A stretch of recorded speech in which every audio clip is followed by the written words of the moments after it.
Brilliant. Well, thank you all for joining us. Today on Trending Treasury, we have Marc Fleury from BNP Paribas, the money market fund, with us. Good morning, Marc. Thank you very much for joining us. Thank you. Good morning. Good morning. I'll just cancel sharing my screen and you can share yours, and we'll get underway.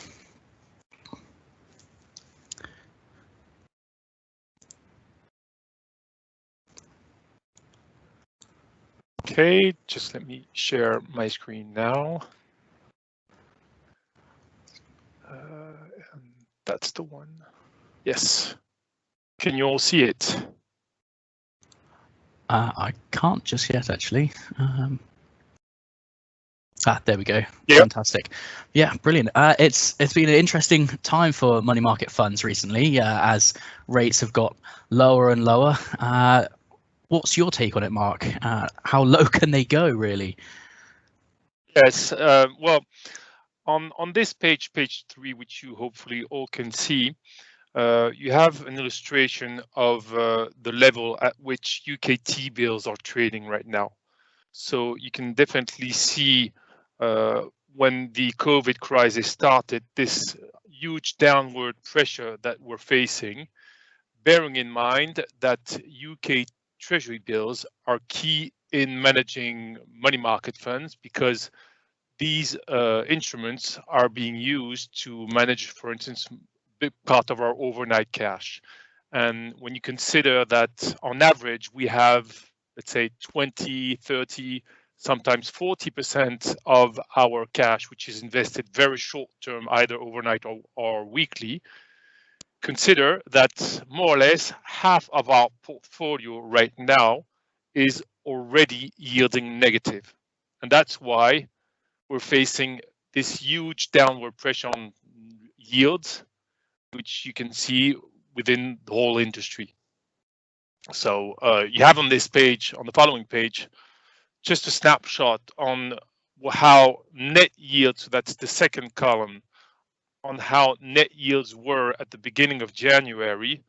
And there's no surprise, it's just linked to this very important downward pressure we have on instruments we use in our money market funds. Brilliant, thank you. And how long do you think this could go on for? I know the T-bill rates have gone negative and have been for a little while. Do you think they could come back up as we get sort of more certainty going forward this year? What's BNP's view on this? Yes, that's a key question, because depending on how long the trend will last, we could potentially see a shift in what investors are using in terms of funds. To answer to your question, we could face as early as today an additional Bank of England cut of 10 basis points, which on a political point would still keep interest rates, let's say, not in a negative yielding environment, which is what Boris Johnson has always argued. But this additional 10 basis point that could happen as soon as today would therefore generate a general shift of the whole curve. And therefore, the slide I showed on the previous page, well, just consider everything would be down by an additional 10 basis points. So my point is, to answer to your question, Stuart, is we don't know, of course, how long it will last. When we had the same story on the euro currency now 5 years ago, all the economists were saying, don't worry, it won't last. It should only take maybe 2 years to recover. 5 years onwards, we're still in the very low yielding environment on euros, because if we think it's something new on sterling, it's something many other currencies have been facing for quite a long time. If you consider Japanese yen, if you consider euro, if you consider some Nordic currencies. So it could last quite long. It will just be a question on how long will it take the UK to recover in terms of economy. Brilliant. I know previously BNP Paribas have had a cut in rates factored in for today, actually. Is that still sort of the central case, or has that changed at all? Yes, it's still the central case. We put it at 70% probability, so not 100% sure, but a quite high probability. Brilliant. And do you see any further cuts in the future? Is that something that you factored in, or is it a bottom out at zero for bank rate? Well, the reason why we consider there is this 70% probability is based on the economic slowdown that we're all facing because of well, the two main factors which the UK is facing, i.e. both COVID and Brexit. So the addition of those two factors is definitely not helping the UK economy to recover, or at least to go back on a positive trend. So now the question will be, how long will it take well, the economy to bounce back? On the COVID side, it looks like we're quite in a good shape because of the vaccination process. On the Brexit side, it's still early days, and we don't know yet exactly how the impact will be. We can see that it did have an impact, but in terms of assessing and measuring this impact, it's still a bit early for us to have a clear view on that. Thanks. And I know various money market funds have cut fees to maintain a positive net return. Is that something that will build back up as rates might go back up, or do you see this as sort of lasting for the long term? No, there again, based on the euro experience we had 5 years ago, what we can see it on this page, the column on the far right where you have the total fees. You can see that total fees, so the average as we speak is 7 basis points. It used to be, before, let's say, we were on those levels, it used to be more in the 15 basis points, which means that the reason why all the asset managers, including ourselves, have waived our fees, it's just to avoid falling into the negative yielding environment at the moment, because we are aware of the fact that lots of our clients are not ready for that.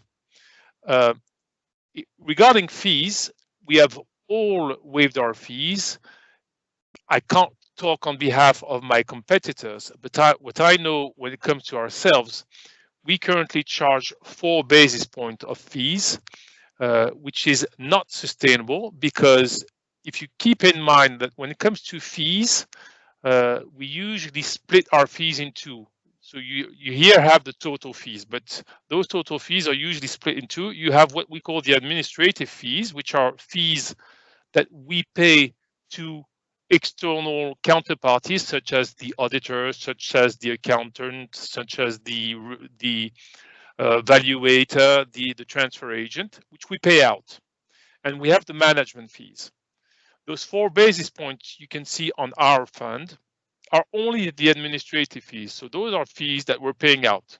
What we had to do is we had to waive all our management fees, which means as we speak, BNP Paribas Asset Management does not earn a single penny on this fund. And therefore, you can imagine this is not sustainable. So to answer to your question, most likely what we will see is when yields turn negative, well, most asset managers will put their fees back to the level where they were before all this started. I mean, that's understandable. It doesn't sound sustainable not charging your fees for the long term. What are the options sort of available to you going forward, sort of post reform? Yes, so maybe we can move on the following slide, on slide 5. You can see here on page 5, it's just a summary of the very complicated money market fund regulation, which went live back in 2019. What UK investors are familiar with are more or less the second fund, so the one which is in gray, which is called the low volatility NAV, which is exactly in the middle. The first one, so the first line, what we call the public debt constant NAV funds, there is no real market for that. So my guess is that none of you are investing to this kind of fund because there are very few. Same for the two other ones, the variable NAV fund, which is in orange, and the last one, the last line, the variable NAV fund, which is in black, which is another kind of fund. These funds, so those three funds, there is no real market for that in the UK. 95% of the market in the UK is on the second one, which is the short-term money market fund, low volatility NAV fund. When it comes to those, and which is the fund, all the funds which I showed on the previous slide, and which is the fund a lot of you are investing in when it comes to our funds. The point around these funds is, as you can see on the fourth column, is they provide potentially two share classes, a stable share class and a variable share class, or some other people call them a distributing share class or an accumulating share class. But the official name is a stable share class and a variable share class. I would say 80–90% of investors are invested into a stable share class of a low volatility NAV fund, which is a short-term money market fund, and which is a AAA rated money market fund. The thing is, what the regulation says is that if you are in a positive yielding environment, it's fine. You can provide, as an asset manager, a stable NAV. But if your fund yields negative, then you are not allowed to provide a stable NAV share class anymore. Your share class needs to move to a variable share class in a negative yielding environment for your fund. And that's an important thing to keep in mind, because that means if the Bank of England cuts its rates today, most likely in a few days to come, yields will definitely turn negative. And that means that all the funds that are providing a stable NAV, so just as a reminder, a stable NAV is an NAV where you invest today at 1 sterling, you redeem tomorrow at 1 sterling, and on month ends, you get your dividends. That's a stable NAV. It means all these fund providers, they will have to switch their stable NAV into a variable NAV. And that's important because on the following slide, we're explaining what the difference is between a variable NAV and a stable NAV. On those first two columns, you see that there is no huge difference. The only important difference is on the last line, where you can see that a stable NAV on an LVNAV fund, it distributes dividends, whereas a variable NAV of an LVNAV fund, it capitalizes dividends, which means that when your NAV switches from stable to variable, from one day to another, you will not get dividends paid out on month ends anymore. The return will be embedded into the NAV of the fund that will change every day. And that's how it looks like. On page 7, you have the historical performance of a variable NAV of our AAA rated Euro fund, which, as you know, is already in a negative yielding environment. That's how it looks. It means every day your NAV drops by a few pennies, which means that you materialize your yield when you sell. So you buy, let's say, at 100, you sell when your NAV has dropped a little, so let's say 99, and therefore you materialize your negative return because you sold at 1 1 sterling lower than at the price you bought it. And that's how a variable NAV works. What's important also when it comes to a variable NAV and how will the switch take place, you won't have to do anything because the fund remains the same, the legal structure remains the same. You will still be invested into an LV NAV fund. The only difference is that, and it will still be the same ISIN code, the same SSI, so nothing to change on your end. There will be, at least for our fund, a corporate action because our stable NAV is currently at 1 sterling with 2 decimals. And if we want to be able to materialize a negative yield of, let's say, minus 10 basis points overnight, we need to have more decimals. So how it will work is, let's assume you have today 1 million invest into our fund, which means you hold 1 million shares. Each of them are worth 1 sterling. Tomorrow, yield turns negative. So you will end up having 1,000 shares at 1,000 sterling each. So that's still 1 million sterling, but that's gross of negative yield. As we will have faced a negative yield overnight, in the end, you will hold tomorrow, 1,000 shares at 999.9999 sterling each. And then the following day, the NAV will drop to 999.99998 sterling and so forth. So that's how it works. Thank you for explaining that. It's quite a significant change for our clients if it were to happen. Have you seen many clients pull out of the Euro fund as a result of negative rates, or is it sort of continue using because it's better than the alternatives?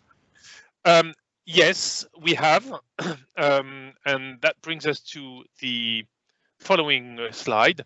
We have the reason why we have, well, in fact, there are 2 reasons. The first reason is that at the beginning, we did see clients which did not know on an accounting point of view how to deal with variable NAVs. And therefore, for them to be able to adapt, it took them, let's say, 6 months, 1 year to adapt. And therefore, in the meantime, well, they had to withdraw from money market funds. That was one reason.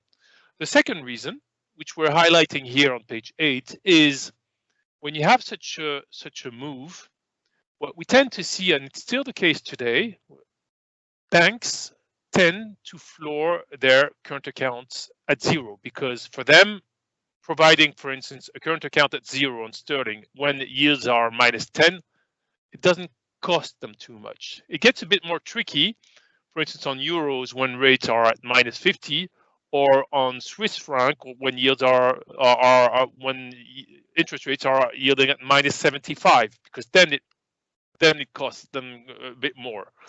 But at the beginning of let's say the negative yielding journey, banks tend to floor their current account at 0. So because of this, and because also sometimes of the fact that clients can't deal with negative yields, we've seen on euros, let's say, 1/3 of the assets withdrawn from our funds. But that was at the beginning of the story, because 5 years onwards, what we've seen is our Euro fund has grown threefolds. It was 5 billion big in 2015. It's now 15 billion big. So, and the reason why is because at one point there is a question you should all ask yourselves: is whether or not it's worth potentially just to gain 5 or 10 basis points going on the current account at 0. Is it worth offsetting all the advantages you have in using a money market fund, which we are highlighting on this page? For instance, of course, counterparty risk. Of course, when you're investing into a current account, well, you don't have a counterparty risk diversification. When you invest into a AAA rated fund, you have huge counterparty risk diversification. And something we want to highlight when it comes to what we do within BNP Paribas Asset Management on this point, What we tend to do is try and add as much value as we can on our fund. And regarding counterparty risk, what we focus on is we try and have as little exposure as possible to UK banks. Because our point is that the majority of clients which invest into our sterling fund are UK investors, and therefore they probably have an important UK counterparty bank risk on their let's say on their bank side. You probably all deal with Lloyds, with HSBC, with Barclays, and we think that it might not be wise to have the same kind of exposure into our money market fund. That's why we try and have below 10% exposure to UK banks. As we speak, we have 6% exposure to UK banks, which means when you invest into our fund, you invest into banks which are potentially Canadian banks, American banks, French banks, Japanese banks, Middle Eastern banks, so as to maximize your counterparty risk. That's one thing you can't have when you invest into a term deposit. Term deposits, a huge difference is liquidity. And of course, you know that money market funds provide daily liquidity. On this point also, we try and differentiate ourselves. And the way we're doing that is, even though we would be allowed to invest into asset-backed commercial papers or asset-backed securities or structured bonds, we don't, because we consider the additional, let's say, 1-2 basis point yield they provide does not offset the sometimes lack of liquidity they have, and which we saw back in February and March.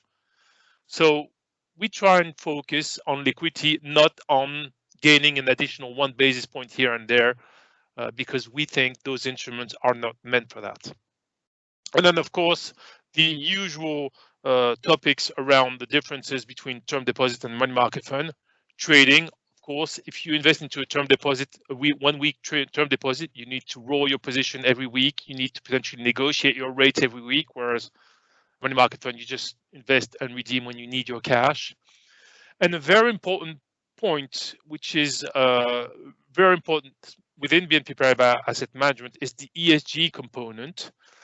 We've been compliant with ESG implementation into our AAA rated funds since early 2020. And you might be familiar with the fact that the European regulation has come out with a new rule, a new regulation around ESG and communication.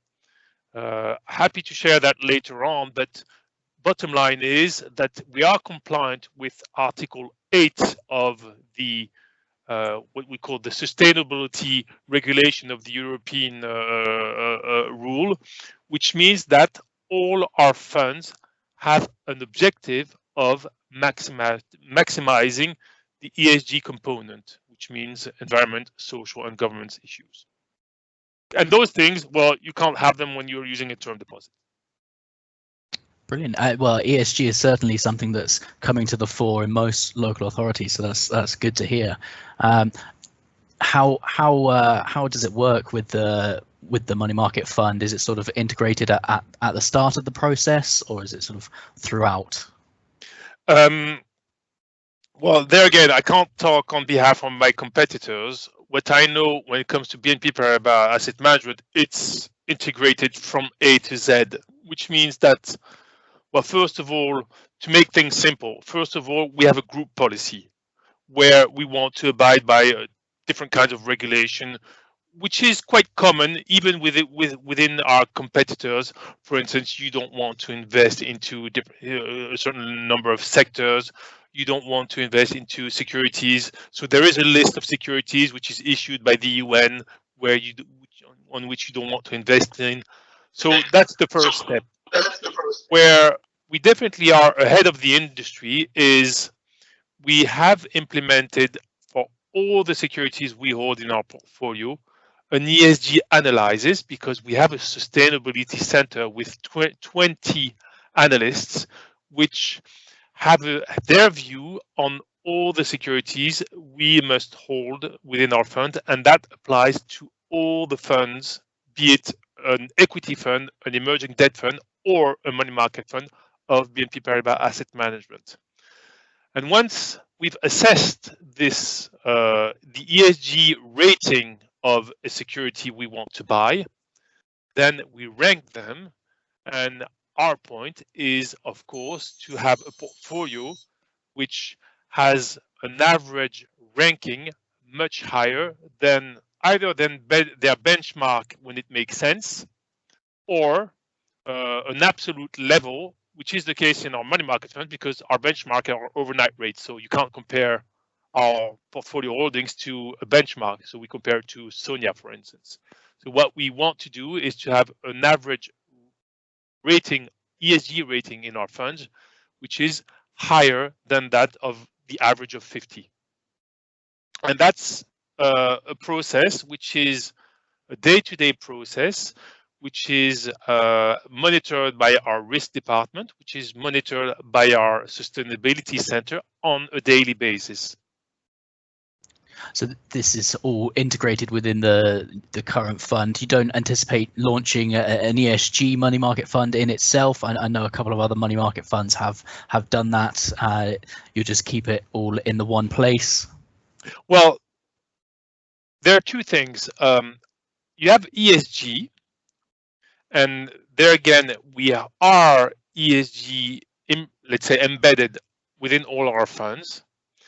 Then there's another thing, another story, which is an SRI label, which you can potentially have on money market funds. We do have an SRI label, an SRI, so it's a sustainability risk investment, but that has to be done on funds which have a bit more leeway to invest. And for instance, on AAA rated funds, you can't do that because AAA rated funds are too restrictive and you can't have an SRI label. So we do have SRI labels on some of our money market funds, but they're not AAA rated because you can't, if you have too many constraints, then you can't manage your fund, specifically when it comes to liquidity. So to answer to your question, ESG is a key step. It's already a huge constraint implementing ESG into money market funds because it's very complicated, and we're quite proud of having achieved that last year because I don't think that many competitors have done that. An additional step could be having an SRI label, but there again, an SRI label, they're easy to implement in equity funds or bond funds. On money market funds, it's a huge constraint, which we can't have on a AAA rated fund. So we do have one, but it's not AAA rated. Brilliant. Thank you very much. So just any longer term actions, are there any other significant differences for the LVNAV funds with the short term VNAV that clients should be aware of sort of going forward? Yes, so that brings us to the following slide. So bear in mind, if yields turn negative, you will remain invested into an LVNAV fund. So on this slide, the fund which is on the left column. Our point around this slide is when the European money market fund regulation came into force in 2019, surprisingly, the industry, well, not surprisingly, the industry focused on LVNAV funds for one and single reason, is because they provide a stable NAV. Our point on this slide is that if you fall into a negative yielding environment and therefore we are not allowed to provide a stable NAV anymore, in this kind of situation, what we tend to say is definitely long-term, i.e. if we are in a negative yielding environment for a long time, it could be that the industry will shift from an LVNAV fund to short-term VNAV funds. And the reason why we're mentioning that is because that's what we saw on euros. On euros, at the start, the industry was focusing on LVNAV funds. But as time went by, what we saw is that more and more investors tended to move to short-term VNAV fund. And the reason is highlighted it on the slide. It's because if you look at it, they're both AAA rated. In a negative yielding environment, none of them can provide a stable NAV. They're both cash and cash equivalent, so that's more for corporates. But an LVNAV fund, you have redemption gates and fees, which you don't have on short-term VNAV funds. And when you're in a situation like February 2020, we saw many investors frightened by the fact that they were frightened that we would implement gates and fees. On a short-term VNAV fund, you don't have such features. So there's no risk of seeing your assets frozen by the asset manager if they're struggling managing their liquidity ratios. They both settle same day. Liquidity ratios, they're not that different, but the huge difference is on the fact that if you break your liquidity ratio on an LVNAV fund, then you need to implement a redemption gate or a liquidity fee. If you break your liquidity ratio on a short-term VNAV fund, as you don't have those features, the only thing that you need to do is you need to abide by your liquidity ratio the following day.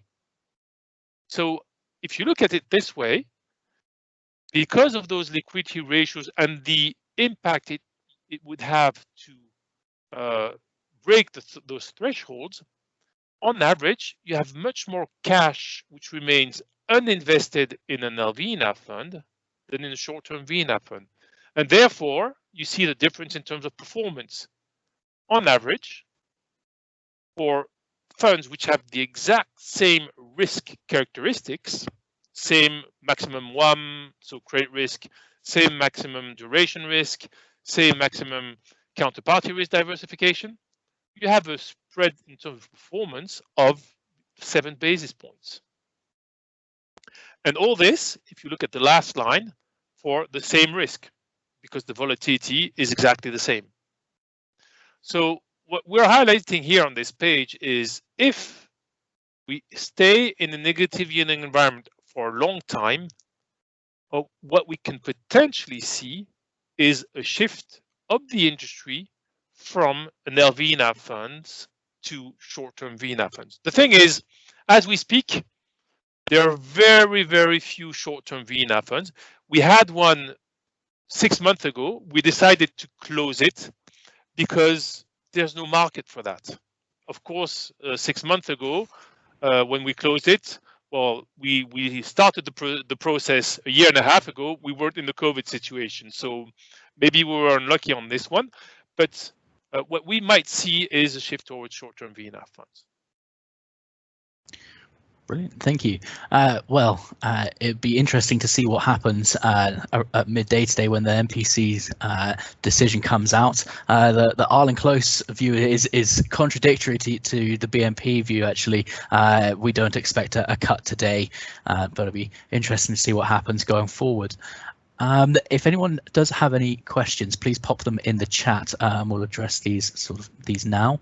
But I'll just say thank you very much for joining us, Marc. It's been very interesting and informative, and hopefully our clients have found that very interesting. Again, if anyone has any questions, please pop them in the chat box.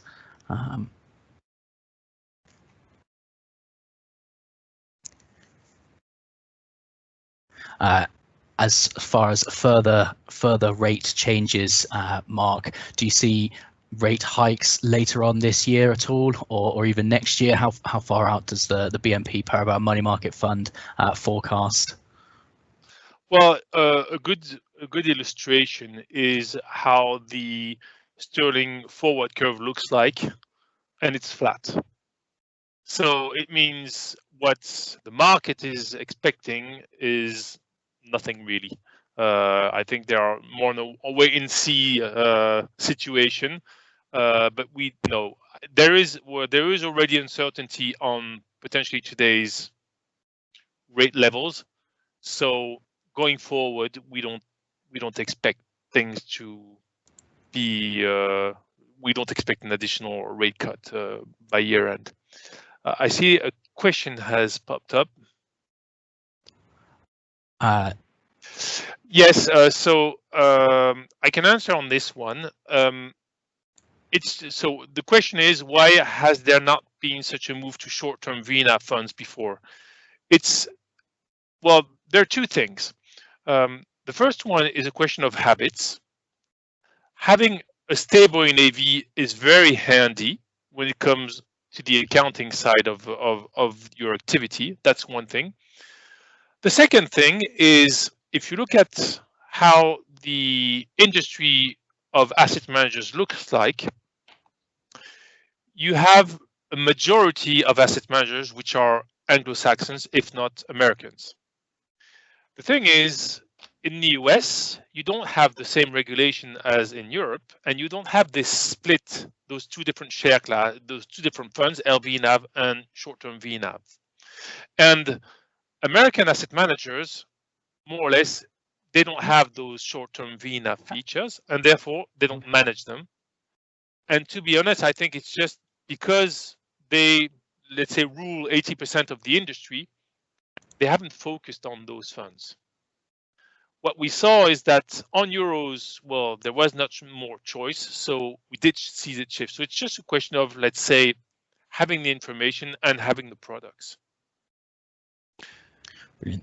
There has been another question from Carl Adams. There was mention of capitalizing interest in a negative net yield environment. IMMFA mentioned that this distribution of dividend. Would you agree that this is distribution of dividend? Do you agree with that, Marc? Well, it's a question of wording, and that's why we keep on saying it's important in your vocabulary to talk about a stable NAV and a variable NAV, and not to talk about a distribution share class or a capitalization share class, or because you can have a variable NAV fund which distributes dividends. Conversely, you can have a variable NAV fund which capitalizes dividends. So, for instance, there is, let's say, this kind of mixture of vocabulary where, and there again, it's linked to the fact that most asset managers come from the US and they don't have this differentiation. But the proper wording is you have a stable NAV or a variable NAV. And when it comes to funds, either they can capitalize their dividend or they can pay out their dividends. But you can do both. You can pay out your dividend or capitalize your dividend on a distribution on an LVNAV fund or on a variable NAV fund. So saying that an LVNAV fund is a distribution fund, it's not true, because you can also have a distribution fund on a variable NAV fund. But it gets a bit complex. I think this wording was meant to make things easy, but now that we're in a negative yielding environment, everything gets more complicated when you don't use the proper wording. Yeah, brilliant. Well, thank you very much, Marc. I think that's clarified that quite well, actually. It's certainly interesting for our clients. It will impact them if rates are negative for a substantial period of time. That's it for today. Actually, we have had one more question. Do you think the redemption gateway fear has had a major effect on investors when, in effect, issues should be resolved the next morning? Yes, we did have many questions in February and March around liquidity. Bear in mind that on the regulator point of view, we are supposed to release liquidity ratios only on a weekly basis. What we saw in February, many investors were asking us to release our liquidity ratios on a daily basis, because you're right, clients were frightened by this liquidity ratio and potentially those gates and fees. If you add, there's another thing which I haven't mentioned. If you add to the fact that on LVNAV funds, you also have a spread to monitor, you don't have on short-term VNAV. There was lots of fear around how LVNAV funds were managed. And to talk about what we expect in the future, you have to bear in mind that when the 2019 regulation came into force, what the regulator said is that 3 years later, they would reanalyze and reassess how this regulation was. And we have already started discussions with regulators. There are two things they have in mind when it comes to potentially changing things going forward. The first one is LVNA funds, because I don't know if you're aware of the fact that we have seen some asset managers which were very close to break the spread of 20 basis points, which is a spread of valuation between what we call the shadow NAV and the real NAV of the fund. So that would have had a huge impact. So this spread, which was in the regulation, looks like it's something that the regulator wants to work on. The second thing is that the regulator has found out that in the crisis, asset managers were not valuating their assets the same way. Some of them kept their assets valuated on an amortized cost and on historical prices, whereas others revaluated their assets daily on mark-to-market prices. And we saw huge discrepancies for similar funds, not really on LVNA funds, but on more on variable NAV funds, where some funds had their NAVs which remained stable despite all the tensions and all the spreads widenings we saw in February and March. So my point is that regulators are definitely going to potentially reassess the point of how LVNA funds are being managed. So it was a long answer for a short question. Yes, gateways, gates fees was a huge concern for clients, but also for regulators. Brilliant. Thank you very much, Marc. We'll let clients go now. So thank you very much for joining us, and everyone, please join us next week. We have a insightful discussion with Moody's on local authority credit. So please join us next week. That's it. Thank you very much, Marc. Thank you very much. We'll speak to you soon. Okay. Thank you. Bye-bye.